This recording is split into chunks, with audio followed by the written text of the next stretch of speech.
Olá, eu quero saudar a todos com a paz do Senhor Jesus. Nós estamos de volta, mais uma vez, para apresentar a primeira parte da Escola Bíblica Dominical, que neste horário antecipa o assunto da Escola Bíblica, quando os irmãos enviam os seus vídeos com as respostas relacionadas ao assunto da Escola Bíblica de hoje. E nós voltamos ao tema, o preparo da igreja para o arrebatamento, porque nós vamos continuar estudando o livro de Apocalipse. Isso é a mensagem do Espírito Santo que repercute no meio da igreja fiel em relação aos marcadores proféticos que se cumprem em nossos dias no preparo da igreja para o arrebatamento. E hoje a nossa base bíblica vai ser o livro de Apocalipse, no capítulo 2 e 22 também, e também em Mateus capítulo 2, verso 2, e depois capítulo 13, verso 33. Então, vamos à nossa primeira pergunta, que ela diz assim: lendo Apocalipse, capítulo 2, verso 20, comparando com o que está em Mateus, capítulo 13, verso 33, a pergunta é: em que momento Tiatira deixou o profético e tornou-se histórica? Quem vai nos dar essa resposta vai ser a nossa irmã Leopoldina Araújo. Ela é do grupo de senhoras da nossa igreja em Linhares, no estado do Espírito Santo. Irmã Leopoldina, a paz do Senhor, irmã. Respondendo à pergunta de número 1, quando o fermento da mulher foi diluído nas 3 medidas de farinha. Em Mateus 13, 33 diz: disse-lhes outra parábola: o reino dos céus é semelhante ao fermento que uma mulher tomou e escondeu em 3 medidas de farinha até ficar tudo levedado.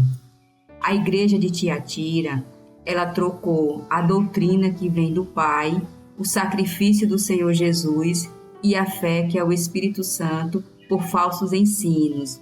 Fazendo essa escolha, ela sai do Kairos, que é o tempo de Deus, e entra no Cromos, que é o tempo do homem, passando assim a ser uma igreja histórica. A paz do Senhor Jesus.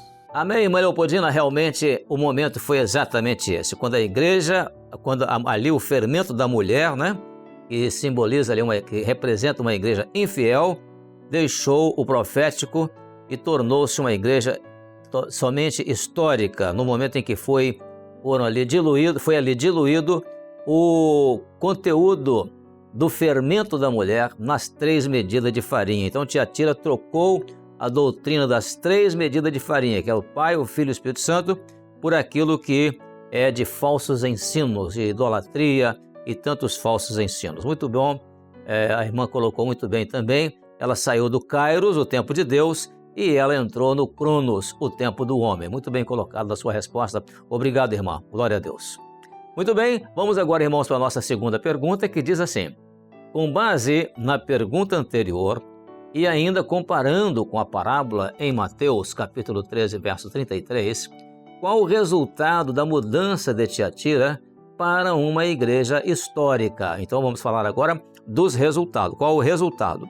E quem vai nos dar essa resposta é o Paulo Márcio. O Paulo Márcio é um diácono nosso da igreja em Barra Mansa, no estado do Rio de Janeiro. Paulo Márcio, muito bem-vindo. A paz do Senhor Jesus. Respondendo à pergunta 2, a massa foi totalmente levedada com falso ensino. Perdeu completamente a sua identidade profética e de sua essência espiritual.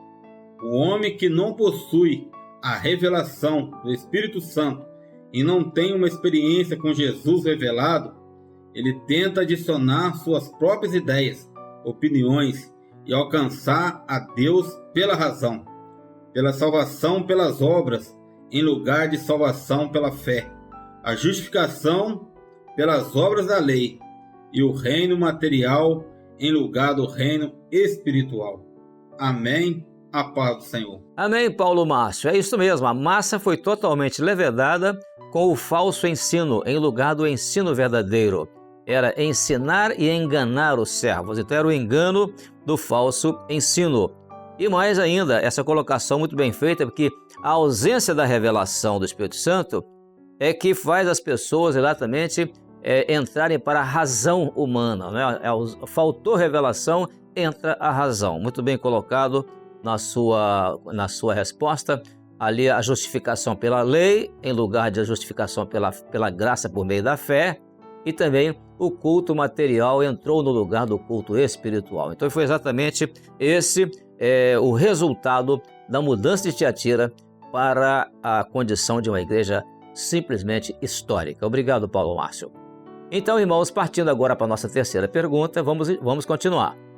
A pergunta diz assim: para onde caminhou o cristianismo a partir do momento em que a igreja deixou de ser profética? Então vamos ver para onde caminhou o cristianismo na terceira pergunta, e quem vai nos responder é o José Lucas. O José Lucas é diácono também, é da nossa igreja lá em Toritama, no interior de Pernambuco. José Lucas, muito bem-vindo, a paz do Senhor. Meus irmãos, a paz do Senhor. Em resposta à nossa pergunta de número 3, o cristianismo, ele andou e tem andado por caminhos de falsas doutrinas, de idolatria, de prostituição, porque o cristianismo se afastou do profético, daquilo que vem da eternidade, e deu razão e deu ouvidos àquilo que é do homem, da mente do homem.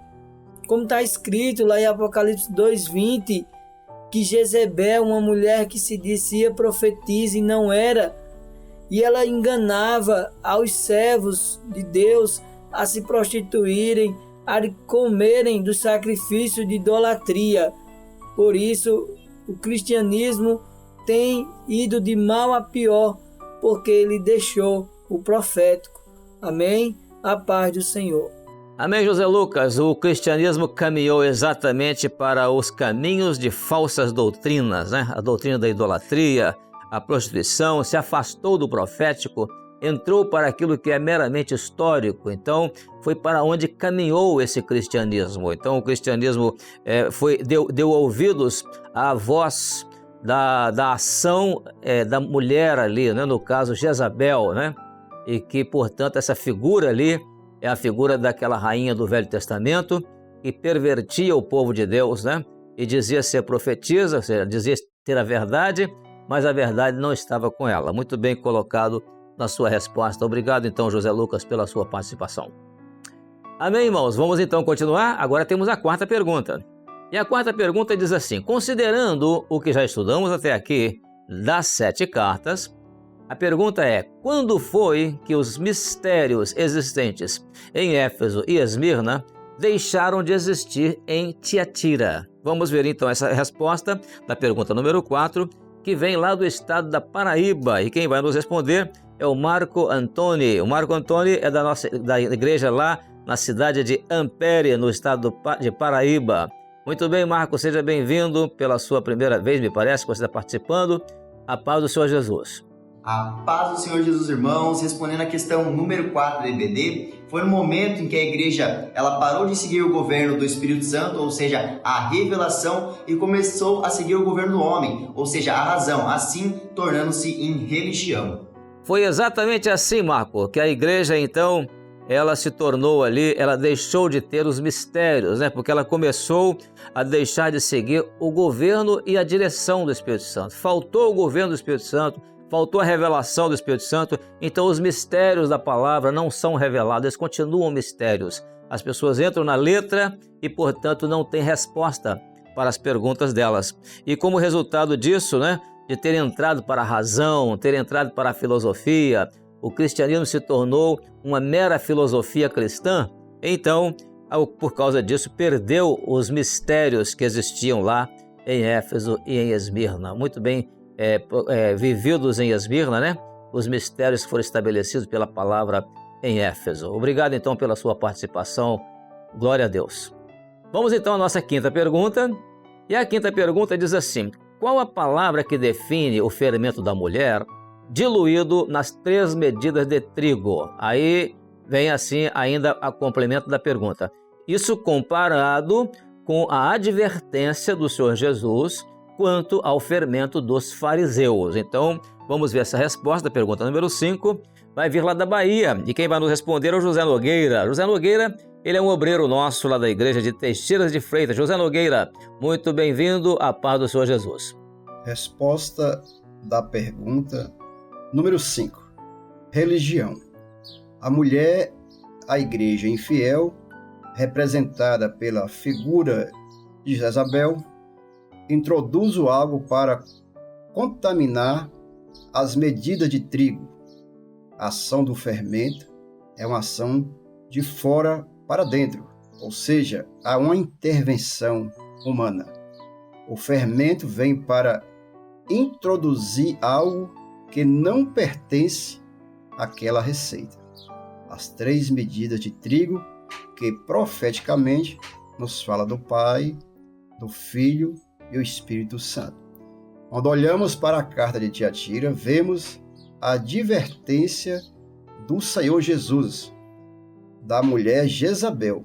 Estava introduzindo elementos à vida espiritual, distorcendo uma experiência verdadeira de uma conversão genuína, agora é uma experiência institucional. Isso trouxe muitos prejuízos. Amém, José Nogueira? É uma palavra só, né? É religião, ou seja, a palavra que define, né, essa situação ali do fermento da mulher é a religião. O que é religião? É aquilo que aceita tudo que se mistura, qualquer pessoa que chega e joga ali o seu fermento, então religião aceita tudo, todos os conceitos, todas as ideias, tudo aquilo que não é revelação, então a religião aceita. Ponto de vista, aquilo que é racional, aquilo que é cultural, aquilo que é material, isso, religião, é uma composição dessas coisas. Então a palavra certa é exatamente essa. Então a ação ali do fermento, que foi de fora para dentro, foi na verdade, como você falou, uma intervenção humana. Obrigado então pela sua participação. Glória a Deus, José Nogueira, pela sua participação. Muito bem, irmãos, temos ainda a 6ª pergunta. E a 6ª pergunta diz assim: qual a diferença entre o fermento da uva e o fermento dos fariseus? Então nós vamos ver agora essa diferença, muito bem explicada, lá do Distrito Federal, e quem vai explicar é um pastor, o nosso companheiro pastor Mauro Dias Silva, é pastor ali da nossa igreja ali em Brasília. Mauro, a paz do Senhor, companheiro, muito bem-vindo, hein? A paz do Senhor Jesus. Eu vou responder a pergunta número 6 da Escola Bíblica Dominical, que diz: qual a diferença entre o fermento da uva e o fermento dos fariseus? O fermento da uva, ele age de dentro para fora, é uma ação interior. Já o fermento dos fariseus é o contrário, ele age de fora para dentro, levedando a massa. A paz do Senhor Jesus. Amém, Mauro. Realmente, né? A fermentação da uva é interna, é interior, é de dentro para fora. É a ação do vinho, né? Quando ela se transforma em vinho, é o vinho autêntico, é o vinho que vem de dentro para fora. É a ação do Espírito Santo, né? Agora, o fermento dos fariseus é o contrário, é aquilo que vem de fora para dentro, aquilo que as pessoas pegam e adicionam, né? E se somam, aquilo que é adicionado pela mão do homem. Então, isto é o fermento dos fariseus. E a palavra fariseus está relacionada exatamente à palavra religião. Então, há uma diferença muito grande entre o fermento produzido pela uva, que é natural, que vem de dentro para fora, com o fermento que foi adicionado por alguém no meio das 3 medidas de farinha e levedou toda a massa. Muito bem, a sua resposta, pastor Mauro. Obrigado pela sua participação. Amém, irmãos? Agora vamos para a pergunta que foi dirigida para as crianças, intermediários e adolescentes. É a pergunta 7. Ela diz assim: lendo Apocalipse capítulo 2, verso 16, comparado com Mateus capítulo 2, verso 2, a que está relacionada a resplandecente estrela da manhã? Então vamos ver essa expressão e vamos ouvir aqui as respostas, né? Vamos ver o que as nossas crianças falam a respeito desse assunto, dessa pergunta. Primeiro nós vamos lá para o estado do Acre, bem no extremo norte do país, lá na cidade de Rio Branco, a capital do estado do Acre. E ali as adolescentes Marília e Maria, elas vão dar uma resposta. Depois vamos para o estado do Pará. E lá no Pará, na classe de adolescentes da nossa igreja em Santarém, nós vamos ter uma segunda resposta. Irmãos, vamos responder a pergunta de número 7, que fala: lendo o Apocalipse 22, verso 16, e lendo Mateus 2, verso 2, comparando os dois, quem é a estrela resplandecente da manhã? Vamos ler os dois. Primeiro, Apocalipse. Eu, Jesus, enviei o meu anjo para vos testificar estas coisas na igreja. Eu sou a raiz e a geração de Davi, a resplandecente estrela da manhã. Agora vamos ler Mateus. Dizendo, onde está aquele que é nascido rei dos judeus? Porque vimos a sua estrela no Oriente e vimos adorá-lo. Quem é a estrela resplandecente da manhã? É o Senhor Jesus.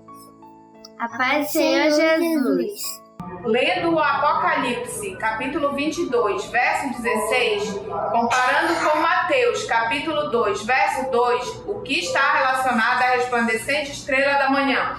Em Apocalipse, capítulo 22, versículo 16, diz assim: Eu, Jesus, enviei o meu anjo para vos testificar essas coisas nas igrejas. Eu sou a raiz e a geração de Davi, a resplandecente estrela da manhã. Em Mateus, capítulo 2, versículo 2, diz assim: E perguntaram, onde está aquele que é nascido rei dos judeus? Porque vimos a sua estrela no Oriente e viemos a adorá-lo. A estrela está relacionada ao nascimento de Jesus. A paz do Senhor Jesus. Amém, adolescentes? É exatamente isso. Aquela estrela estava relacionada exatamente ao nascimento de Jesus. Ele é a brilhante ou resplandecente, né? Estrela da manhã, e é aquele que amanheceu o dia. Quando ele nasceu, um novo dia para nós foi uma nova esperança, né? O nascimento de Jesus. Por isso, os sábios do Oriente se dirigiram para Belém, onde exatamente se cumpriu a profecia, né? A profecia de que Jesus ia nascer em Belém, e eles vieram através de um sinal da parte de Deus. Jesus é essa resplandecente ou brilhante, né? Estrela da manhã. Muito boa também o diálogo ali existente entre a Marília e a Maria, né? Ali do lado, sempre prestando atenção, tudo direitinho e respondendo corretamente que Jesus, ele é a resplandecente estrela da manhã. Muito obrigado, irmão, então, pela participação das nossas crianças, nossos adolescentes, nossos intermediários na pergunta da Escola Bíblica. Muito bem, vamos agora para a pergunta feita para o grupo de acessibilidade da igreja. É a mesma pergunta, ela diz assim, lendo Apocalipse capítulo 22, verso 16, comparando com Mateus capítulo 2, verso 2, qual o significado da resplandecente estrela da manhã? Vamos ver então a resposta que virá do Paraná. Quem vai responder é a Kelly, ela vai falar muito rapidinho, né? Ela é jovem, é lá da igreja de Campo Magro, lá no estado do Paraná. Depois, no estado do Espírito Santo, vamos para a igreja lá em Viana, onde o Kebston, da classe de intermediários, vai dar também outra resposta. Duas respostas em sequência. Pergunta para acessibilidade. Lendo Apocalipse, capítulo 22, verso 16, comparando com Mateus, capítulo 2, verso 2, qual o significado da resplandecente estrela da manhã, Kelly? Raiz de Davi, a paz do Senhor Jesus. Kebston, lendo Apocalipse, capítulo 22, verso 16, comparando com Mateus, capítulo 2, verso 2, qual o significado da resplandecente estrela da manhã? Falar do nascimento de Jesus em Belém, a paz do Senhor Jesus. Amém, Kebston. Realmente, ali está relacionado ao nascimento do Senhor Jesus, ou seja, fala do nascimento de Jesus, isso em Belém, né? Em Belém que Jesus nasceu. Também a resposta muito rapidinha, mas a Kelly conseguiu ali dar a resposta que, naturalmente, ali o assunto fala sobre o Senhor Jesus, né? Fala a respeito de Jesus. Muito boa a resposta, a participação do nosso grupo de acessibilidade. Glória a Jesus. Muito bem, irmão, nós não chegamos ainda ao final, né? Mas temos ainda uma apresentação da nossa classe maravilhosa da igreja, que é a classe de 0 a 3 anos, além das irmãs gestantes. Então essa classe sempre manifesta ali também a sua participação de alguma maneira. E nós vamos ter uma participação muito especial da classe de bebês. Primeiro lá da Bahia, o Lucas Bernardo, é da igreja de Guanambi, lá do estado da Bahia. Ele vai dar uma resposta. E depois o outro bebê é o Emanuel Bastos, da igreja de Pouso Alegre, no estado de Minas Gerais. Vamos ter então duas manifestações maravilhosas de nossas crianças de 0 a 3 anos de idade. Na pergunta de número 7, lendo Apocalipse, capítulo 22, verso 16, comparando com Mateus, capítulo 2, versos 2, aqui está relacionada a resplandecente estrela da manhã, o nascimento de Jesus. Nascimento de Jesus. A paz do Senhor. Emanuel, lendo Apocalipse capítulo 22, verso 16, comparando com Mateus capítulo 2, verso 2, aqui está relacionado à resplandecente estrela da manhã, ao nascimento de Jesus, o nosso Salvador. Amém, Emanuel. Que bom, né? Sempre muito atento aí à pergunta da mamãe e folheando, né, o livrinho aí de história, todo colorido, né? O livrinho de histórias da Bíblia e histórias da igreja. Que maravilha, né? Mas a resposta foi essa mesmo, viu? O nascimento de Jesus, ele é o nosso Salvador. Então ali estava relacionado o significado daquela estrela da manhã, era o nascimento de Jesus. A mesma coisa respondeu também o Lucas Bernardo, lá de Guanami. Ali a pergunta que foi feita. E, Lucas, para você também, a paz do Senhor, viu? Porque é uma bênção muito grande ver você tão pequenininho e tão atento aí, dando resposta à pergunta que foi feita, participando da Escola Bíblica Dominical. Obrigado então, viu, pela sua participação, também pela participação do Emanuel e as mamães que ali estavam preparando as crianças para aprenderem as coisas do Senhor. Muito obrigado, glória a Jesus. Assim, irmãos, nós então terminamos essa parte da Escola Bíblica Dominical e te convidamos para daqui a pouco, às 10 horas da manhã, estar conosco. Continua conosco no canal oficial da Igreja Cristã Maranata e você vai poder participar da Escola Bíblica Dominical, onde nós iremos transmitir ali o conteúdo doutrinário da Escola Bíblica e será uma grande bênção para a sua vida. Deus abençoe então, até lá e a paz do Senhor Jesus.